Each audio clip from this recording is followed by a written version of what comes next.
और आज मेरे कविता का शीर्षक है आत्मसंघर्ष। और ये उन बच्चों की कहानी है जो बच्चे घर से बाहर निकल के पढ़ाई लिखाई करते हैं, लेकिन वो जीवन में कैरियर में इतना मशगूल हो जाते हैं, परिवार रिश्ते काफ़ी पीछे छूट देते जाते हैं। तो उसमें कुछ बच्चे सुसाइड करते हैं और अपने जीवन की आपाधापी को अग्रसर नहीं कर पाते हैं। चाह गई चिंता मिटी, चाह गई चिंता मिटी, मनवा बेपरवाह, जिसको कुछ नहीं चाहिए वही शहंशाह। और इस आपाधापी में हम इतना रस्क ले आते हैं ज़िंदगी में, तो उस पर स्टार्ट है। दिलों में हसरतें और आँखों में सपने, कुछ कर जाएं हम भी ये सोचते थे अपने, लेकिन किस्मत को सब मंजूर कहाँ, बिना लड़े कुछ मिल जाए अब वैसा दौर कहाँ। घर से निकले हम भी गए स्पर्धा नगरी, जैसे मुखर्जी नगर कोटा जैसे। जब देखा तो पाया यहाँ तो हर बच्चा है रोता, मुझ जैसों से भरी पड़ी थी ये दुनिया, सोचा अब तैयारी नहीं पक्की जीत की। क्योंकि मैं आगोश में आ चुका था, थी तैयारी वही यूपीएससी नीट कैट जैसी। सुबह से पढ़ा लॉज प्रॉपर्टीज और थ्योरी, ना हो सका कल्याण मेरे जीवन का, मुश्किल हो गया था जीना मेरा, अब विदा लेता हूँ पापा, सॉरी पापा सॉरी पापा। अब ये उस बच्चे की कहानी है जो दम तोड़ देता है, सिलेक्शन नहीं होता है। लेकिन वहीं एक बच्चा है जो कई बार फेल होने के बाद वो लड़ता है, कहता है कि हिम्मत नहीं हारूंगा। ये अभिव्यक्ति ऐसी है कि बच्चे के बार बार इंटरव्यू में फेल होने की उसके आगे बढ़ने की है। खामोश था मैं स्वीकृति समझ लिया गया, खामोश था मैं स्वीकृति समझ लिया गया, अंदर जो तूफान था उसकी अभिव्यक्ति सिर्फ सपनों में थी, खुद की स्वीकृति में बदलना था। कैसे क्यों का जवाब न था मेरे पास, बात रह गई थी सिर्फ अस्तित्व की। उस अंतर्मन की लड़ाई से कभी खुद हार जाता तो कभी जीत पा लेता।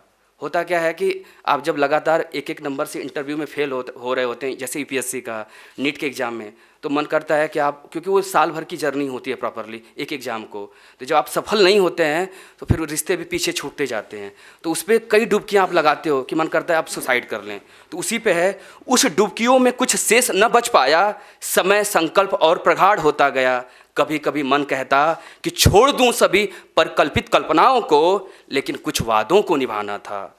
खुद धीरे धीरे खुद को वफादार कर रहा हूँ, जिंदगी एक युद्ध है तैयार कर रहा हूँ।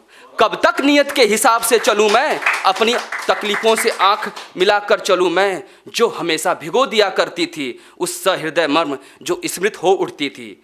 खामोश था मैं स्वीकृति समझ लिया गया, उसकी अभिव्यक्ति सिर्फ सपनों में थी, खुद की स्वीकृति में बदलना था। होता क्या है कि जब आप इस दौरान पे आपके तैयारी करते करते 3-4 साल हो जाए और सिलेक्शन ना हो, आप बाहर होते हो, तो आपके छोटे जो भाई हैं, परिवार के लोग हैं, तो ये होता है कि अरे रह के करता क्या है, सिलेक्शन नहीं हो रहा है, पढ़ाई तो करता नहीं, क्योंकि उनको फाइनल लिस्ट में नाम चाहिए होता है। तो उसी पर है, एक प्रार्थना करूं जो कुछ भी होना है वो हो मेरे त्याग का, मेरे समर्पण की अनुभूति का। यत्र तत्र सर्वत्र बिना कराए कुछ नहीं होता, ऐसी श्रद्धा है ब्रह्मांड की। समाधान को जीवन किस लिए बनाना, संकल्प ही जीवन हो सकता है। मुझे तो जगत को भावनाओं से जोड़ना है, मुझे तो सबकी वेदनाओं को जोड़ना है, मुझे तो अपनेपन के अस्तित्व को आहुति देना है। तभी तो कहता हूँ ऐसी तीव्रता सरकाल की चाहिए।